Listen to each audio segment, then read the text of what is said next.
Chapter 9 The Unlikely Mentor. Throughout the night, Leon slept soundly without interruption. There were no nightmares of gods holding heads of comrades, or of them declaring they would kill every last human.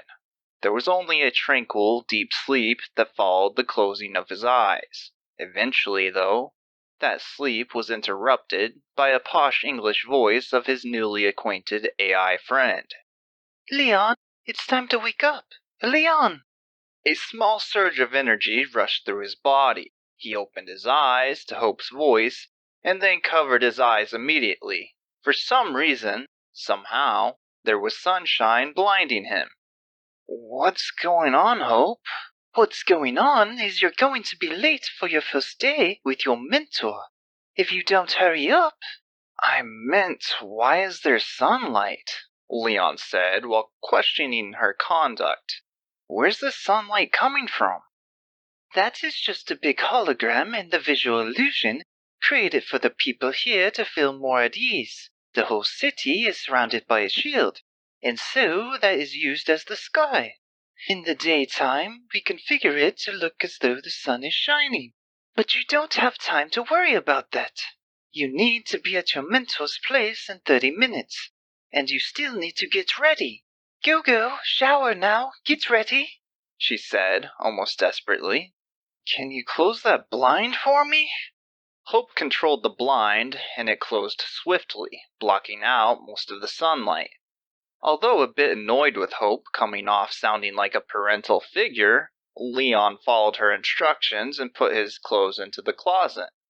This wasn't an ordinary closet, however, and it turned out to be some sort of atomizer. It allowed him to pick what kind of clothes he wanted, and would reconfigure the atoms of the clothes to match whatever design he chose. It also seamlessly removed any foreign particles that didn't belong, such as dirt, skin, blood, or anything else that wasn't part of your standard threading. Even with all the designs, he decided to keep the same style of hiking boots he came to this world with. After he put everything in, he pressed a button, and the machine clunked and whispered a hum before repairing all of his clothes and reconfiguring them in a matter of seconds. From there, he took a quick yet severely needed shower. While a lot had changed, the shower seemed to be almost identical to the one he had been familiar with. There weren't any knobs, just a single button, which he pushed before jumping in. The water temperature was perfect and needed no adjustment. Hope explained that this was because she set the temperature to his most pleasant shower experience.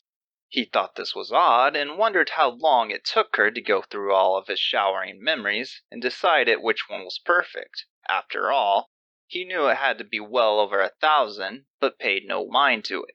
You know, we once had a different system in place that you would jump into. It would almost instantly remove all of your foreign particles and dead cells from the human body. But it didn't seem to go over too well. We ended up scrapping the invention after about a month. Everyone just enjoyed taking a shower more," Hope said, explaining why the shower was still such a dated concept.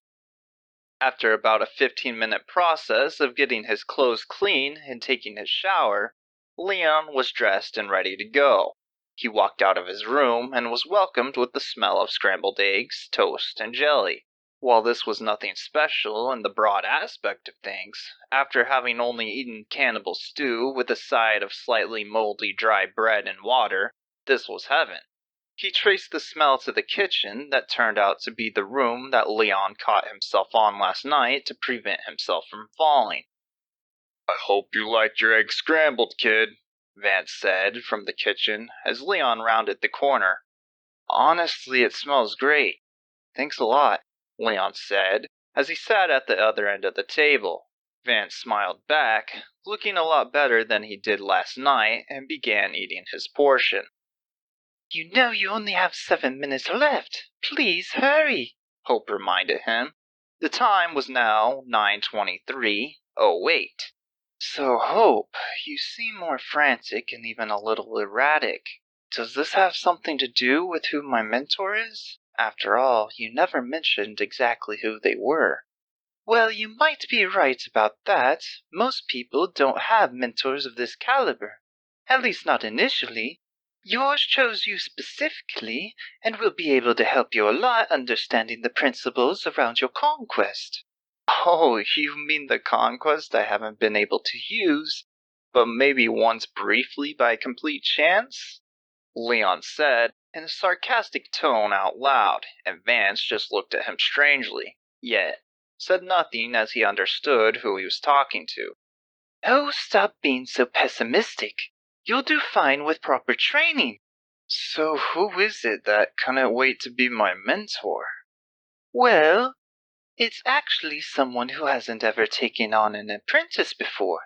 Truth be told, it actually has me a bit concerned, as although he's brilliant, well, he can be a bit extreme at times. The time was now 9:26:39. Leon was more hungry than he realized and devoured his breakfast. He picked up his plate and rinsed it off before chugging his water and put his glass to the side for later. He moved to the door and went through slowly. This time, Leon didn't stumble at all. He walked over to the transfer station and got ready for the terrible sensation of transporting that was about to take place. He stuck his left arm into the slot again, and it gripped upon him. It was now 9:29:13. All right, Hope, enough silence. Who is it? Who is my mentor? Tesla, She finally said before initiating the transfer process. All Leon was able to say before his mind went blank and his cells atomized was Tess. Part 2. The familiar sensation, or lack thereof, flowed through Leon as he transferred from the station near his house in Salutis. A warmness, or perhaps wholeness, that even the darkness couldn't swallow completely was with him. A spark in what appeared to be a never-ending night. The next thing he realized was that he was whole again. He blinked a few times and looked round before ultimately coming back to his senses. He then heard that soft click upon his wrist. The time display popped up into his view and read 9:29:29. This transfer took a bit longer than the last one, and before Leon could ask a question, Hope already knew the essence of what he was going to say before he had thought it out completely. well, you could, but without being in control of your conquest, even if I was to enhance your muscles and tendons of this reincarnated body, to be able to move at max speed, it would take at least 4 hours. That's assuming your lungs and body could last that long. Which, no offense to you, but I don't see you being able to maintain at max velocity for 4 hours with no prior enhanced experience. It's doubtful that your body would be able to take that strain for that long. Even if I were to block out your pain receptors, I don't think it would matter. Not to mention that it would be dangerous for such a frivolous expenditure, and... All right, Hope, I understand, Leon said. I just don't like the feeling of being atomized at all. Anyway, I thought that we were supposed to be here at 9:30. Well, yes, that is what you were scheduled for, and I have quadruple checked that the past 10 minutes alone. The time was now 9:31:17. Leon had arrived at a nearby transfer station that looked as if it was hardly ever used. Next to it, there was a giant metal door that was connected to a metal castle. There were no signs of anyone. Interesting architecture, Leon thought. Hello? Is anyone there? There was no answer. Leon moved in front of the large metal door and knocked. Slowly, it opened. At the giant door stood a tall, slender, solemn-looking middle-aged Tesla with a thick, dark, oily mustache. His hair was in such a mess that it looked as though he might have just crawled out of bed. That is, if it wasn't for the suit he was wearing. It's about time you got here. I've been waiting for quite a while now. Come on, let's get started, Tesla said, hurried while waving Leon inside. Leon moved past him, and the giant metal door creaked to a close from behind.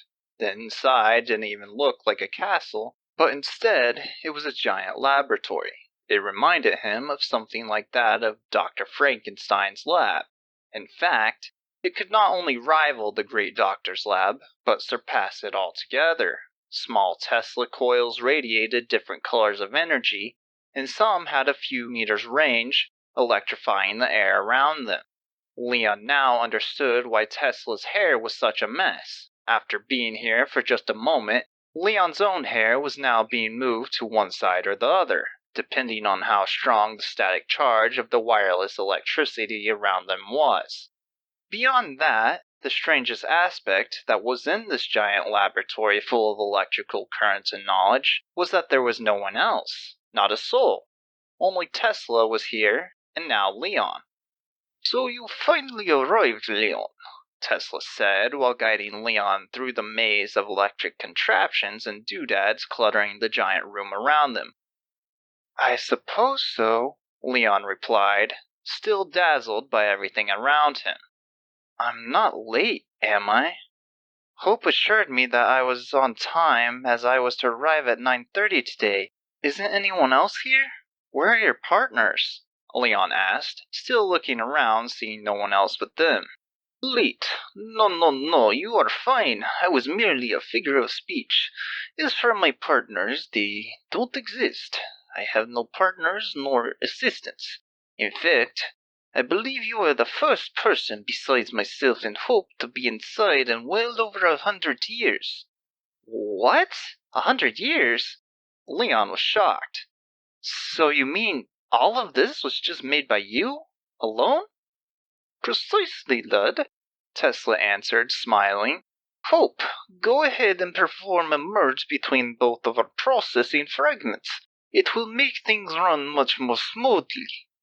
"Very well, Doctor," Hope answered, making it to where she was both heard and seen by the both of them in unison. 100 years?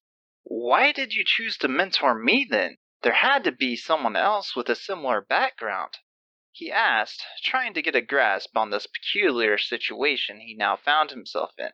"Well," Tesla began, "there are many reasons as to why previously I didn't pick anyone. You are correct on the fact that your conquest may not be new, though it is rare for someone to have that conquest. When you think of all the possible ways for one to die, take into account the time disparity between here and Earth, and then you have only a few that finally make their way here in a given year. Why I chose you stemmed from a few different reasons. To satisfy you, I will say that a big part of it was based on your performance while in captivity. Then there is the fact of your actions in regards to fighting.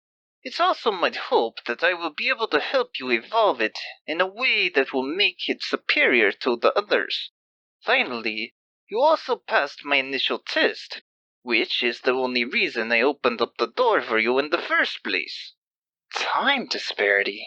What test? How would you know so much of what happened?" Leon asked, now with more questions than what he previously had. "Hope, are you telling me you haven't at least gone over the basics of how time works here versus the time on Earth?" Tesla said in a surprising disappointed tone. "Sorry, Doctor. I hadn't had the chance with everything else going on. Though Ragnar did give him a brief explanation, as far as the living souls and our souls are considered, in terms of food for the dark beings," Hope said, hoping that this would suffice with a hint of an apologetic tone. "Well, Hope, you sure have been slacking, haven't you?" Tesla said bluntly, unsatisfied by her answer. "Here's the deal, lad. Basically, time here is 1/100th of what you will expect to see on Earth. To simplify this, we have to consider that for each year, roughly only 3.65 days on Earth have passed. Furthermore, instead of getting anywhere from 50 to 55 million souls a year, this means we only get around 500,000 to 550,000. This further translates to only around 1,500 a day for us, which of course we have to try and beat out all the subjugated colonies, serving the dark gods and avoid the gods themselves when searching for these souls. When you consider the size of this afterworld, this can be a daunting task. Knowing that higher conquest ranks are targeted and consumed as soon as they arrive means that the likelihood of finding someone with something similar to yourself can be, well, challenging. While the military division does send out scouts to recruit those they can, they don't always make it back. You can see the difficulty of this self by looking what you and the people lost on your way here. That should answer about half of your questions. As for why you haven't had anyone before, that is simple. I don't trust people. I know people are working together, but in the previous life you may not know about the struggles I went through only for my work to be discredited by that Edison hack. I can't say I'm disappointed that he met almost divine karma after coming here. The only reason I allowed Hope to be here is to record my data and work in case I am eventually to suffer the same fate. If that happens, then perhaps someone else can take the mantle of my work and further develop it in a helpful way for humanity. You asked how I know so much about you and what happened during your travels here. That's simple. I requested that information from Ragnar and his men. To your final question, the test that I conducted is simple. If you would have had any adverse effects from knocking on the door, then I wouldn't have let you in. This doesn't seem to be the case, however, and you didn't even seem to notice the 10,000 volts that I had running through it. Hope gave Leon a look that needed no words. Usually she knew what he was thinking and not the other way around, but this time he knew exactly what she was thinking by that look. I told you he was a bit extreme, she would have said. Leon was about to ask how Tesla had access to the missions from Ragnar, but figured that would be a dumb question. He realized that the energy-based weapons the soldiers were using had to at least partially been integrated with the technology Tesla had developed. Not to mention that the city was running for the most part on an energy system that he did develop. Putting all that together, there was a high chance that Tesla had close to max clearance and pull when it came to a lot of things. He would also have access to intel to help create countermeasures and protecting the city if needed. The only thing Leon couldn't get over was the 10,000 volt metal door that he supposedly knocked on. So, assuming you're telling me the truth, and I did knock on a 10,000 volt door, what would you have done if things worked out differently? Leon asked, with one eyebrow slightly raised. That's simple, lad. I wouldn't have opened the door and would have sent you away after you woke up, or reincarnated if it had killed you. If you couldn't have handled at least that, then what I have planned for you may have ended up killing you 10 times over.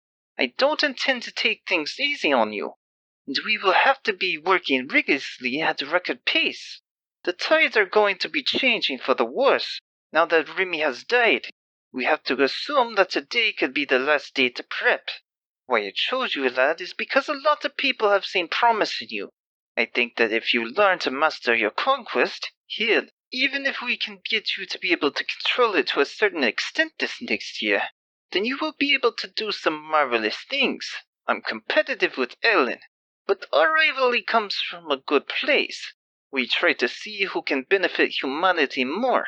This time, I think that if you use the technology we have crafted together, you will be a strong force for humanity. With my help, it is my hope that you will be a fearsome force to be reckoned with. If at the very least you learn to create your own power source, you will surpass most other members of humanity. The reason for this will be because while hope is powerful, her full potential cannot be realized for a sustained time. The stored energy cannot last that long, and so only when in the short radius of Salutis' wireless energy grid can this obstacle be overcome. This means out in the field, none of our fighters can use our defensive, scanning, and predicting methods for long because of this. It also takes a toll on each person's body, trying to keep up with that level of input in their synapses. You and Hope were essentially made for each other, and it is my desire that you will be able to power her for a sustained time, possibly infinite time in combat. You shouldn't even notice the extra input that your synapses will have to process. The final result I'm hoping for, that we are all hoping for, will be you using your gifts the gods have given you, combined with our own technology. This is the only time I'll ask you, but if you wish to back out, say so now. As we move forward, there will be strict methodology that you will have to adhere to. You don't have to worry about me. I'm ready, Leon told Tesla, with confidence in his eyes. After he had heard everything, Leon felt both excited yet fearful of the daunting task ahead. It wasn't that he was afraid of the training itself, no, on the contrary. Leon was excited to push himself and see how far he could take it.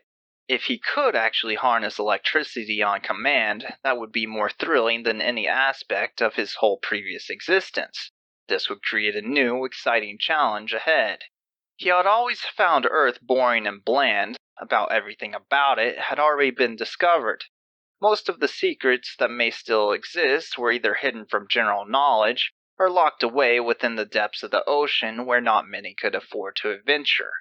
According to Tesla, there were a lot of people that thought he was a strong candidate. Still, what if they all believed him to have potential that he actually didn't? The fear that he faced was stemming from the surrounding pressure. It wasn't form of any self-doubt, but of not knowing his own potential. He was dealing with the unknown, but he wouldn't let the unknown keep him from trying.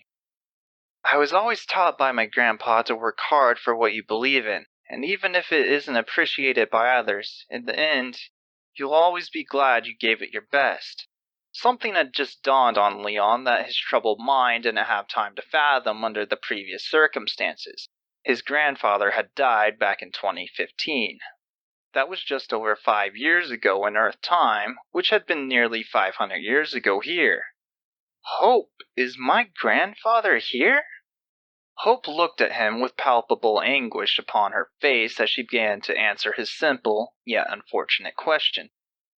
Jim D. Michaels, born May 23, 1928, in Enid, Oklahoma. Died February 9, 2015 from colon cancer. His soul was lucky to have appeared in the faltering territory of your gods and other humans. He survived through the tail end of the war and remained with the resistance for 200 years until he was killed during a mission to rescue a few new arrivals. Unfortunately, his group was ambushed by the most disloyal human faction that now serves directly under the Dark Gods, the Blooming Apostate Kingdom. They are formally recognized by their clenched blooming skull. He got his answer, but was almost sad that he asked the question in the first place. He had already lost his grandpa in his heart, and had mourned his loss without expecting to ever see him again. All this news did was reaffirm his drive. He frowned, clenched his fist, and looked more determined than he did before. He had already wished to help people before this news, and now knowing what had happened, he knew his grandfather would want him to carry on and follow his heart. They had finally made it to the heart of the castle, into Tesla's most cherished room. The roof of the castle had a skylight, and the fake yet realistic sun beamed down on them from above with intensity. The sun burns bright, makes man just right, Leon thought to himself, remembering his grandpa's favorite phrase.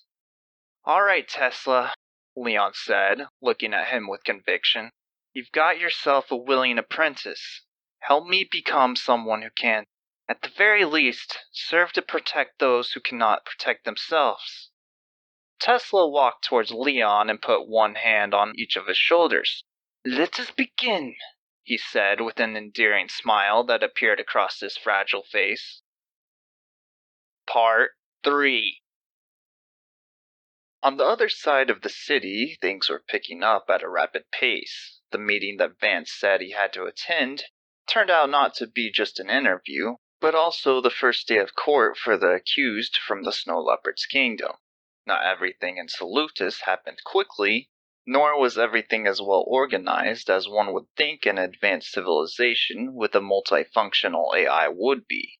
The one thing, however, that was usually efficient due to the help of those variables was the court system. In a city with almost no crime, the court system was used almost entirely for a single purpose: the trials of outsiders. This, of course, meant that nearly anyone who wasn't busy at the time would usually watch the trial.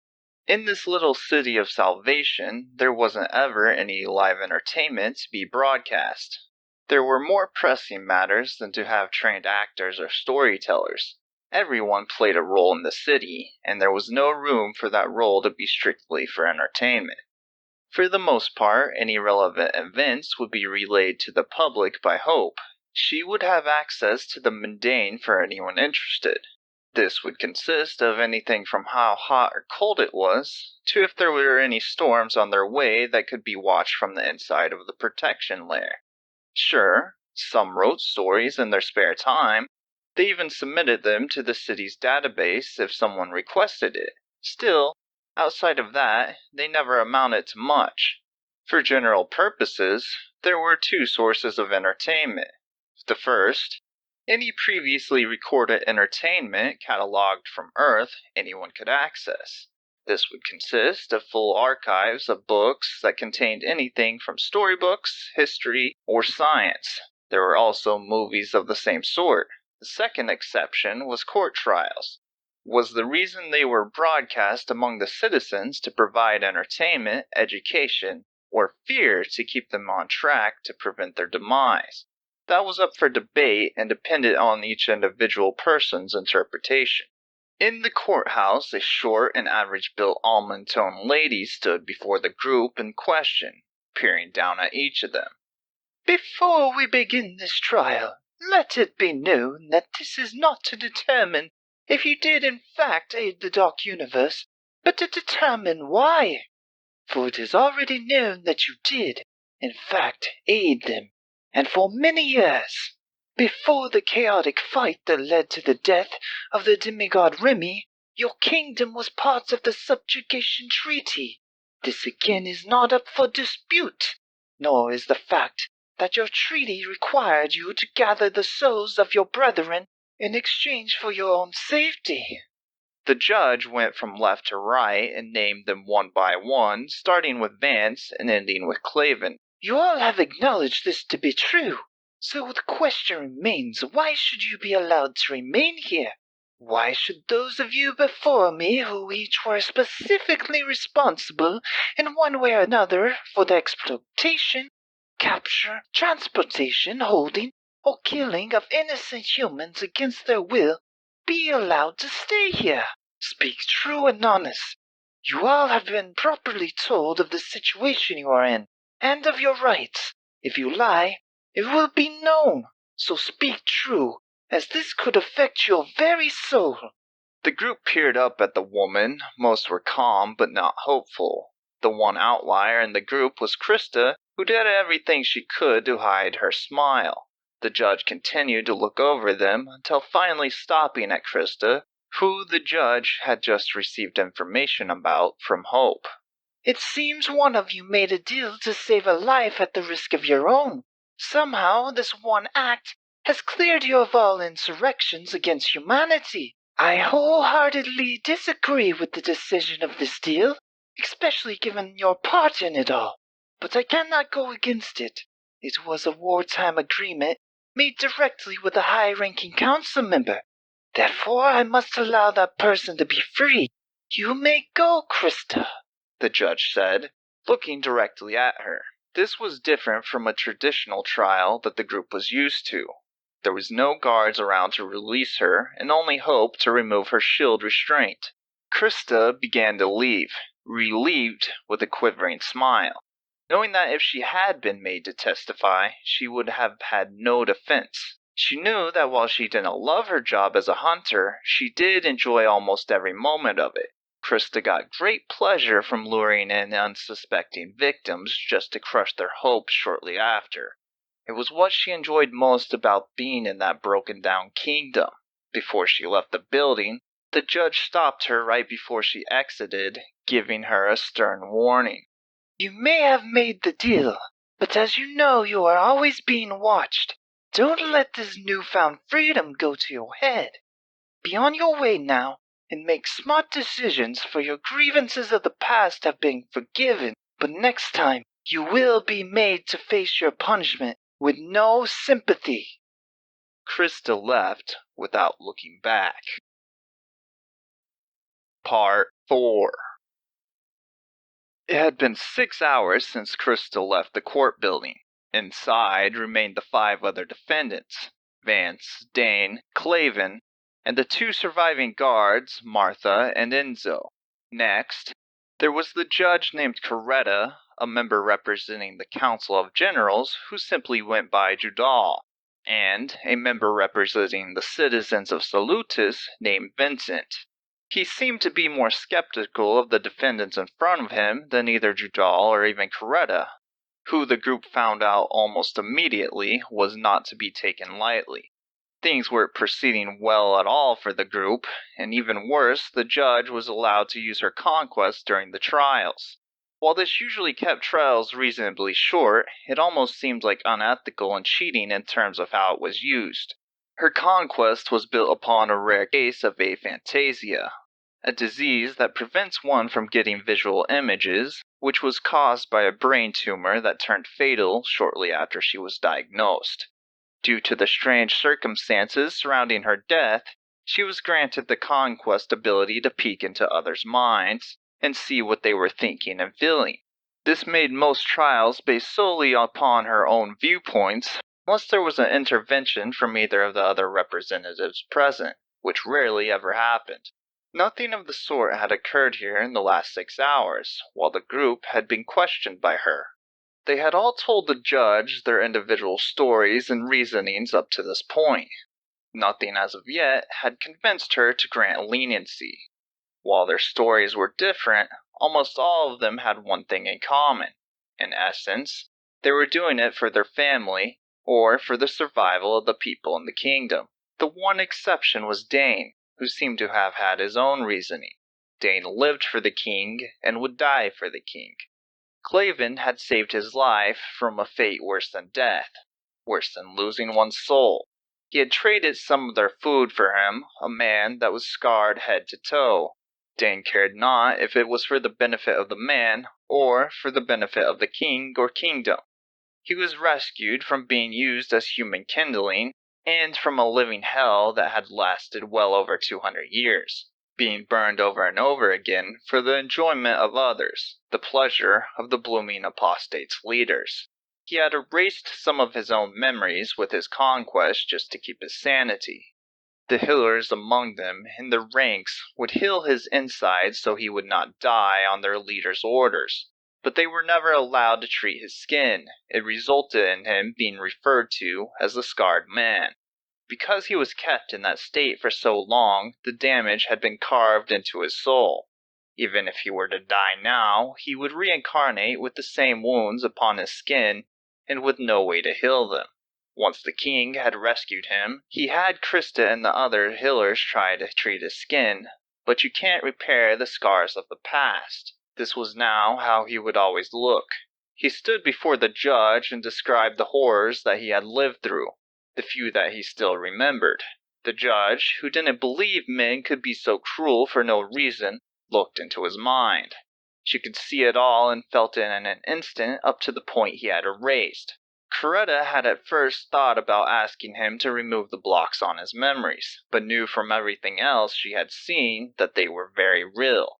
A chill crossed her spine, and she called for a recess to contemplate the horrifying images and sensations that she had come to know through the man's suffering. Coretta asked Hope if this was a creation of his own mind, perhaps a manipulation using his conquest. But Hope affirmed that the images she had seen were authentic, and that he spoke true. When the judge returned, she had decided that she was going to grant leniency to at least Dane for all he had seen and suffered. He simply replied, "In the spirit of honesty, I tell you now, if you release me, I will use whatever means necessary to save the king, even at the cost of my own body or sanity." This left her in a tough spot, and she was forced to keep him with the others, at least while she continued to hear more from the rest. Finally, there was no more to be heard regarding why they had agreed to help the dark gods. "Is there nothing more you can say for yourselves? Is there not a one of you who thought to try and find another way? To do something different than hand over 600 souls each year?" None of them had a response to this.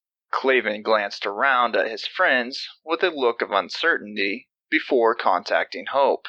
"Hope, are you there?" I'm here, Claven, she said, knowing what he was about to ask. To your question of witnesses, that has been denied. The judge has said, why should witnesses be allowed to give only positive statements on behalf of the defendants? What of all the souls who were captured and tormented and removed from existence? There is one person who at least partially meets that requirement. Perhaps, at least he could be called to give testimony. Perhaps. It would take an overruling of the original set of rules for this trial, though. That will require the approval of at least 2 of the 3 overseers present here. Would you like me to call a parley on your behalf in regards to this and ask? Yes, please, Claven thought. He knew he didn't have much of a chance other than to try this at the rate things were going. Just one moment, Hope replied. It was a long shot, and while he didn't expect it would do him any favors, maybe it could lead to the best possible outcome, which his people walked free. Well, most of them.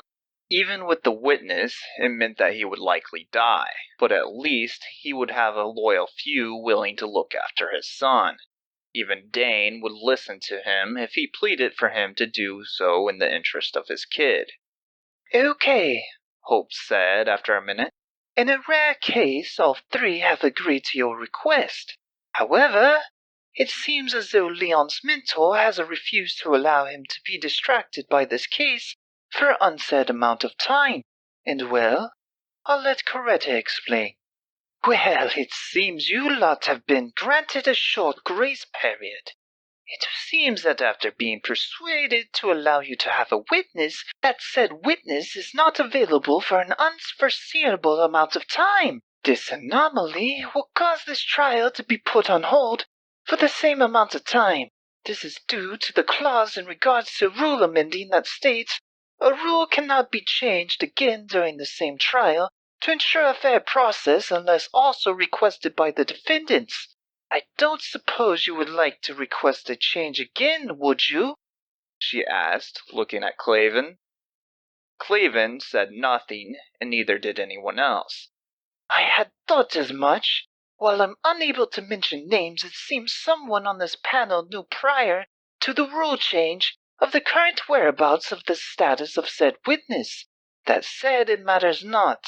Until Leon's mentor allows for him to be a part of this trial, or an agreement is reached, this trial is hereby postponed. She slammed the gavel and walked away. The doors to the courthouse opened, and there were a few people around as the group walked out, though no final decision had been made yet. There were a few that had expressed sympathy for the group, others, however, weren't so nice, and had either called them apostates or simply sneered at them. How long do you think it will be until Leon can stand trial? Claven asked Hope as he headed down the road. If I were to guess, you won't be hearing much from him for at least a couple of months.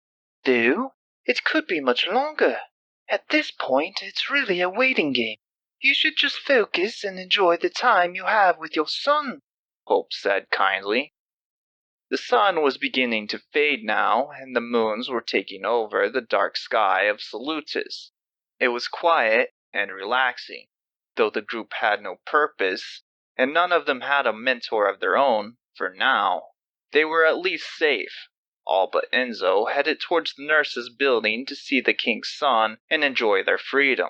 For now, they were together and began to wait. Wait for when Leon would either convince the courts to save them or to send them to their execution. And wait they did.